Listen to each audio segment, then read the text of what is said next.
Para que entendamos de qué estamos hablando, en la Argentina de hace solamente 15 años había una docena de explotaciones de oro. Hoy hay, se calcula, más de 3.000 proyectos de extracción de metales de este tipo a lo largo de toda la cordillera. ¿Y para qué se usa el oro? Básicamente para hacer lingotes. ¿Se justifica entonces un proceso de estas características, tan invasivo, tan contaminante, para que el 80% del oro obtenido se use para poner en un banco? Veamos el informe Minería a cielo abierto. Cada vez que alguien realiza una crítica a la minería a cielo abierto, salen sus voceros a acusar al cuestionador de estar enfrentado al progreso. Imaginar el mundo sin minería es imaginar una casa sin techo ni paredes, un enfermero sin ambulancia, un alumno sin anteojos, una fábrica sin electricidad. Porque sin minerales no se podrían producir las cosas con las que vivimos todos los días. Las empresas mineras tienen algo claro: hacernos creer que la minería a cielo abierto es la minería. Ahora también nos dicen que quienes cuestionamos esta técnica de extracción somos trogloditas, que nos oponemos al progreso, a las ambulancias y a las computadoras. Es una actividad que per se tiene gravísimos riesgos para el ambiente. En la Argentina se puso de manifiesto con lo que implicó como fenómeno el episodio aquel del oro, la explotación del oro de Esquel, de la Meridian Gold, y que por la actividad de la ciudadanía, de los habitantes de esa comunidad, se impidió que se llevara a cabo, pero además disparó una modalidad que ya existe en varias provincias, es decir, la prohibición de la minería a cielo abierto y con cianuro. Comparar esta minería con la minería que obtiene granito para una mesada o hierro para el acero es un chantaje intelectual, sin contar que todo el tiempo se pretende ocultar que detrás de todo esto está la desaparición de montañas.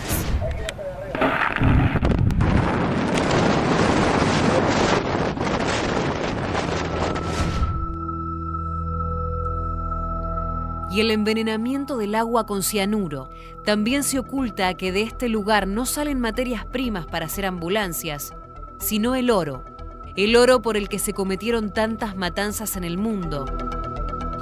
La gente quiere tener oro por una razón muy concreta.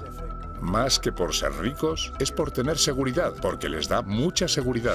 El oro de los lingotes que duermen en los bancos. El oro de las joyas, cada vez más caras e innecesarias. La minería hoy tiene un gran desafío frente a las comunidades, que es recuperar la confianza. Durante mucho tiempo, tenemos que aceptarlo, no se hicieron todas las cosas bien. Por lo tanto, nosotros no queremos que vuelvan a venir proyectos a la Argentina que no tengan desde el principio una base clara de lo que se va a hacer en materia de desarrollo comunitario y cuidado del medio ambiente. Por eso necesitamos construir instituciones sólidas que tengan confianza en la comunidad, que nos vayan acompañando en el desarrollo de esos proyectos. Ambiente y Medio tiene algo para decir. Más datos. La minería romántica de socavón y linterna no existe más, porque se acabó la veta. Entonces, ¿qué es lo que se hace? ¿Qué es lo que hace la minería a cielo abierto para extraer oro? Vuela una montaña, literalmente, y de la roca que queda tras la voladura, separa el oro. ¿Cómo lo separa? Con cianuro, que el cianuro se pega al oro y permite separarlo del resto de la montaña. Eso sí, la montaña original después no existe más. Quizás por estas cosas que les estamos contando, hoy la minería es un dato conflictivo en el continente latinoamericano. Es un elemento cierto de confrontación entre muchas sociedades, muchos pueblos originarios y quienes quieren extraer oro.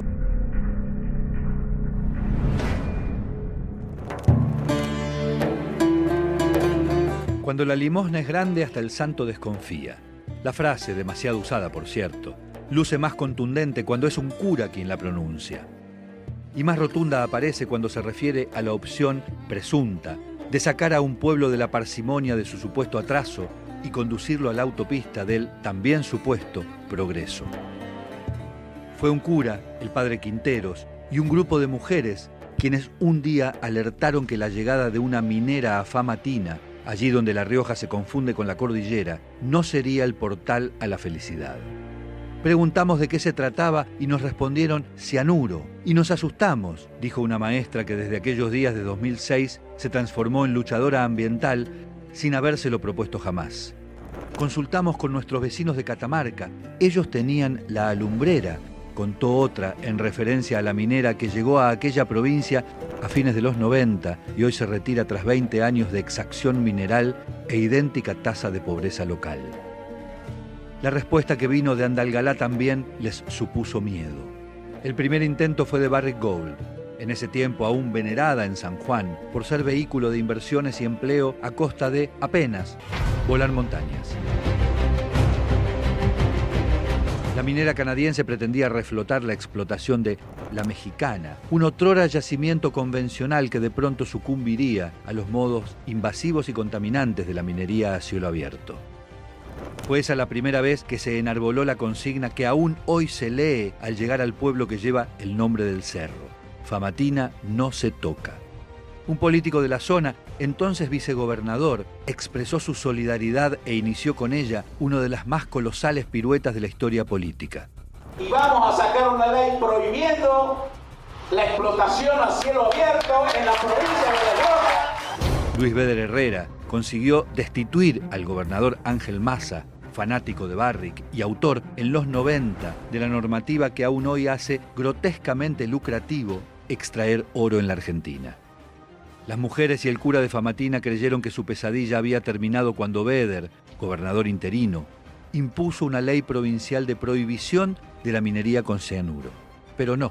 Ganar las elecciones y convertirse en mandatario provincial fueron un único paso para derogar la ley de su propia autoría y, colmo de la vergüenza pública, pedirle a Barrick disculpas. La Rioja es minera, ha sido minera y va a seguir siendo minera. 3 intentos más de instalación de la minería a cielo abierto en Famatina fueron repelidos por las mujeres y la campana de la iglesia local tañida por el padre Quinteros.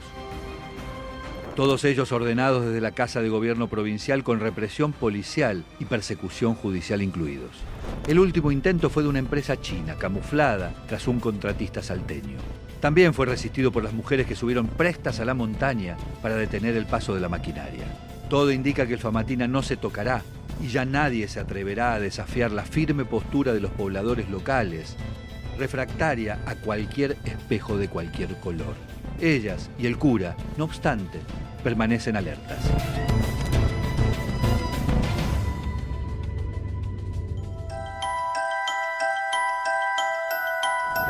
Es el año 2003. La Argentina aún padece las consecuencias de la crisis. La pobreza campea y el trabajo no sobra. Una multinacional minera, Meridian Gold, desembarca en la cordillera patagónica, en Esquel. En agosto del 2002, cuando una inversión extranjera era recibida en el país con fanfarrias, Meridian Gold adquirió el yacimiento de oro y plata llamado El Desquite, a pocos kilómetros de un pueblo hasta ese momento sinónimo de lagos, parques nacionales y pistas de esquí. Traen en sus alforjas espejos de colores con forma de empleo rentado. Prometen el progreso en forma de extracción de oro. Poco se conoce entonces de la minería a cielo abierto. Algunos vecinos, recelosos, buscan información. Descreen de los espejos de colores. Comienzan a leer acerca de la dinamita que vuela montañas, del cianuro. Escuchan por primera vez el concepto impacto ambiental. Pretenden calibrar cuál es el verdadero costo del progreso prometido. Contaminar el medio ambiente o el suelo donde uno vive es algo muy grave porque uno mismo se está matando en realidad. 30.000 habitantes tenía Esquel en ese momento. 6.000 estaban desocupados. Tenemos un acuerdo con la Cámara de Comercio de usar a proveedores locales, así que por lo tanto la economía se va a reactivar significativamente. Pero el temor, sustentado por informes de la Universidad de la Patagonia acerca del uso de elementos tóxicos, empezó a ser convocante. Se van a utilizar 180 toneladas de cianuro al mes, 6 toneladas de cianuro por día. Y por más que se traten o por más que se reciclen, es lo que se gasta.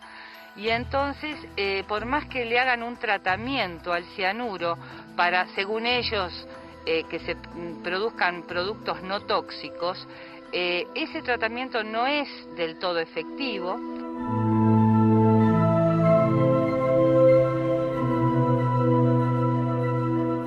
4.000 personas llegaron a marchar por las calles. Pedían un plebiscito para decidir el futuro productivo de Esquel. La provincia de Chubut se dividió en dos: oro contra agua. El 22 de marzo de 2003 la gente fue a votar. Ni la convocatoria ni el resultado estaban en los planes de los funcionarios, que soportaron el plebiscito solo para eludir el mote de autoritarios y no aparecer, en tiempos de un país convulsionado, obturando la participación social.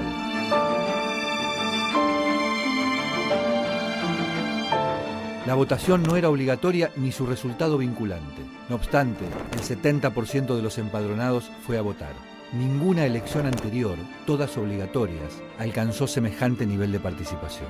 82% de los votos acompañaron la consigna "no a la mina". El proyecto naufragó. Se había instaurado en la realidad el hasta entonces demagógico concepto de licencia social. Meridian Gold no la tenía. Ha triunfado el no al emprendimiento minero de manera contundente en esta jornada histórica que vivimos en la ciudad de Esquel. Después vinieron las leyes que prohibirían la minería con cianuro, las puebladas de Andalgalá en Catamarca y de Famatina en La Rioja. Una nueva era, signada por la idea de que los pueblos son ciertamente artífices de su destino, había comenzado.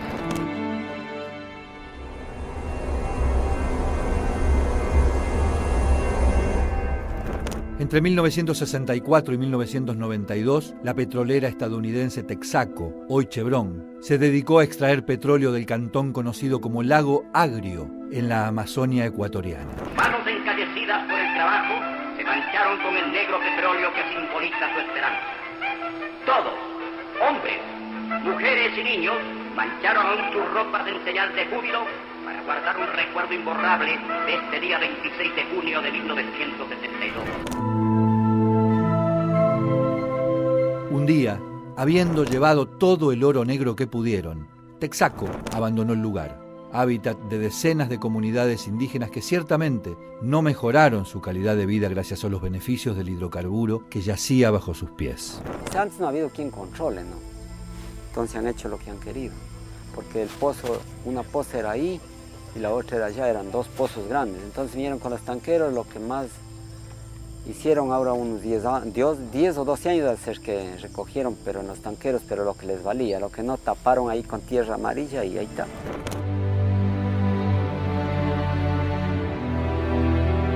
Diez años después, las 80.000 toneladas de residuos petrolíferos derramadas permanecían incólumes.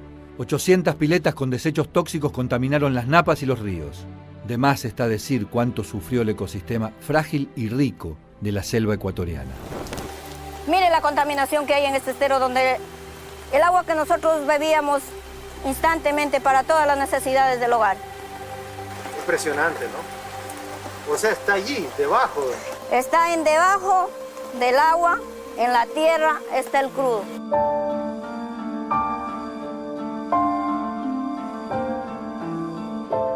En 2003, las comunidades indígenas iniciaron una demanda. Según las pruebas presentadas, 30.000 personas y un núcleo de naturaleza antes intacta habían sido afectados. La tierra que trabajaban y las napas de las que obtenían agua habían quedado inutilizadas. En 2011, un tribunal de primera instancia emitió una sentencia obligando a Chevron a indemnizar con $9.500 millones a las comunidades indígenas afectadas y a pedir perdón en un plazo de 2 semanas. Caso contrario, la suma se elevaría a $19.000 millones. No ha hecho caso Texaco. ¿Cuántas veces está esto? Y se ha rogado que hagan el favor de ayudar a la empresa esa. No ha hecho nada. Chevron no pidió perdón, ni pagó la indemnización. En cambio, apeló la sentencia. Pero un año más tarde un tribunal ratificó la condena. Chevron debía pagar, pero jamás lo hizo.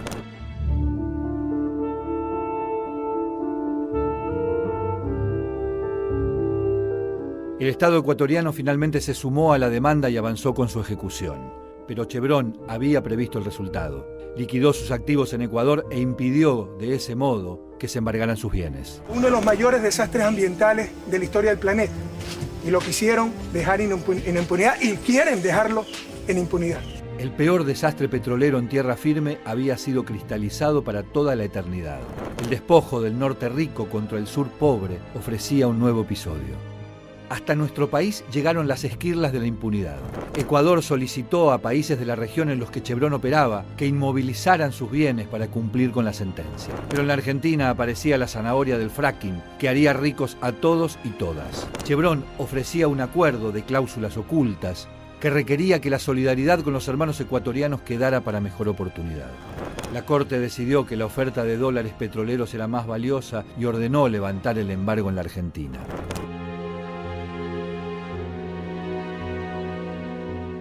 La solidaridad fue para con los poderosos y consagró la impunidad de Texaco, Chevron, en estas tierras.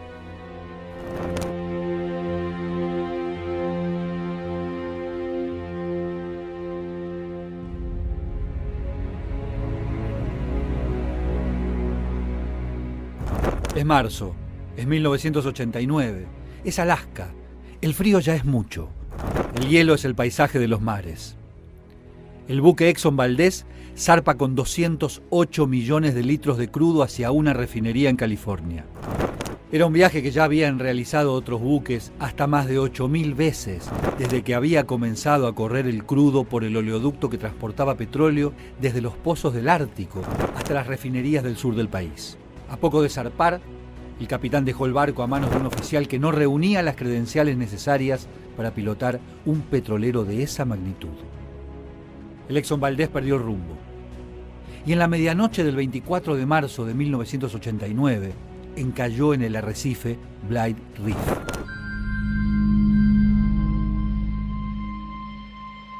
Por la rajadura de su panza brotó una marea negra de 42 millones de litros de crudo, que contaminó 2.080 kilómetros de costa, acabando con 250.000 aves marinas, 2.800 nutrias, 300 focas, 250 águilas calvas, 22 orcas y un número no determinado de peces.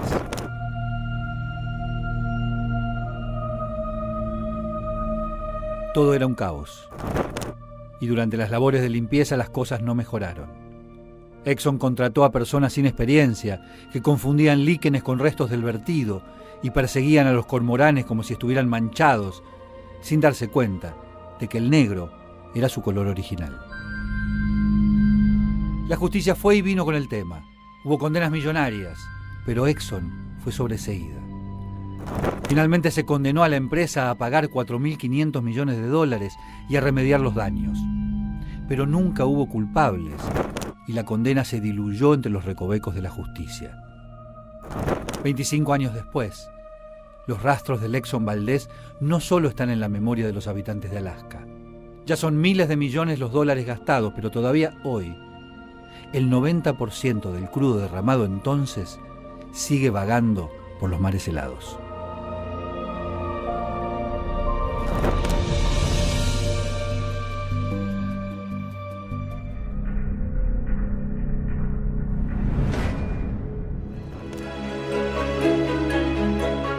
Pocas ciudades tienen el controvertido orgullo de brindarle su nombre a una enfermedad. Menos todavía si ese bautismo resulta de una desaprensiva conducta que durante años, y en silencio, los canallas mantuvieron oculta con la única misión de ganar dinero. Hasta mediados del siglo pasado, Minamata era un pueblo pesquero en la isla Kyushu, al extremo sur de un Japón que todavía no había accedido a la modernidad. Un lugar tranquilo del mar de Shiranui. Los gatos del pueblo fueron los primeros en llamar la atención. De la nada, enloquecían y se tiraban al mar, como un suicidio. Más tarde fueron aves, cerdos o perros. Los animales empezaban a volverse locos. No faltaba mucho para que los síntomas alcanzaran a las personas. Ataxia, es decir, imposibilidad de coordinar los movimientos. Alteración sensorial en manos y pies. Deterioro de los sentidos, vista y oído. Debilidad, parálisis y finalmente, muerte. Entre 1953 y 1965 se contabilizaron 111 víctimas y más de 400 casos con problemas neurológicos. Madres que no presentaban ningún síntoma dieron a luz niños gravemente afectados. La enfermedad de por sí lógicamente provocaba terror. Más angustiante aún era no conocer qué la provocaba. Recién en 1968 el gobierno japonés ató cabos. y dictaminó oficialmente que la causa era una intoxicación progresiva y acumulativa debida al consumo de pescado y marisco contaminado por mercurio. El culpable, una empresa petroquímica llamada Chiso, que aplicaba una curiosa teoría para deshacerse de sus residuos líquidos. Si una sustancia no es absorbida por los seres vivos, explicaba, no hay problema en volcarla al mar. Solo les faltó un detalle. Muchos metales pesados, como el mercurio, permanecen y se mantienen en los organismos. 35 años volcó Chiso sus aguas contaminadas al mar, pocos kilómetros al norte de la bahía de Minamata. 81 toneladas de mercurio. Los peces lo acumularon y los japoneses, con una dieta principalmente marina, lo fueron incorporando sin poder eliminarlo. Más de 3.000 personas murieron y los daños siguen apareciendo en la descendencia de aquellos intoxicados. En la década del 70, el gobierno japonés ordenó una remediación que demandó la remoción de más de 1 millón de metros cúbicos de arena contaminada del fondo del mar frente a Minamata. El 70% del costo lo debió afrontar la condenada Chiso. Pouvez-vous nous rendre notre mère? Non. Pouvez-vous nous rendre nos enfants? Non. Votre argent ne me rendra pas les miens. Todavía aún debe resarcir a quienes padecen la enfermedad que lleva el nombre de esa ciudad. Medio siglo después de iniciada la conducta criminal, Minamata pudo recuperar sus costas clausuradas durante 25 años. También, con ese acto de justicia, pudo recuperar su nombre.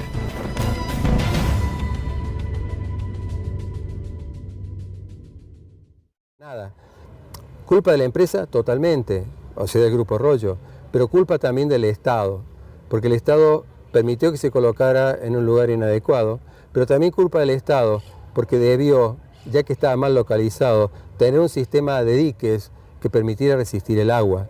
Ninguna de estas cosas se hizo, entonces es un ejemplo más de la impericia con que se han manejado los temas ambientales acá en Córdoba, ¿no? O sea, si las cosas siguen manejándose como se están manejando ahora, va a ser problema tras problema, y lo que a nosotros más nos subleva es que la gente también se muere por esto. Acá han muerto gente en Sierras Chicas por culpa de un mal manejo de las cuencas, pero ahora tenemos que agregarle mal manejo de los residuos peligrosos, mal manejo de los plaguicidas y corrupción. Otra de las paradojas de la Argentina. Hay quienes piensan todavía, a mi juicio, con un modelo de razonamiento antiguo, que la minería es parte del progreso, que la minería es parte de esas inversiones que van a desarrollar el país, entendiendo como desarrollo algo armónico, algo de conjunto, y no solamente llevarse plata hacia afuera u oro en forma de lingotes. Y esa paradoja es la que indica que durante el año 2016, luego de que el gobierno retirara las retenciones sobre la minería, en vez de llover las inversiones y generar trabajo, el sector minero perdió 20.000 puestos de trabajo directos. Ah, un detalle. Todo el sector minero, no solamente la minería a cielo abierto, genera apenas el 1% del trabajo registrado en la Argentina. ¿Vale la pena la devastación? Se lo preguntamos a Enrique Viale, presidente de la Asociación de Abogados Ambientalistas de la Argentina.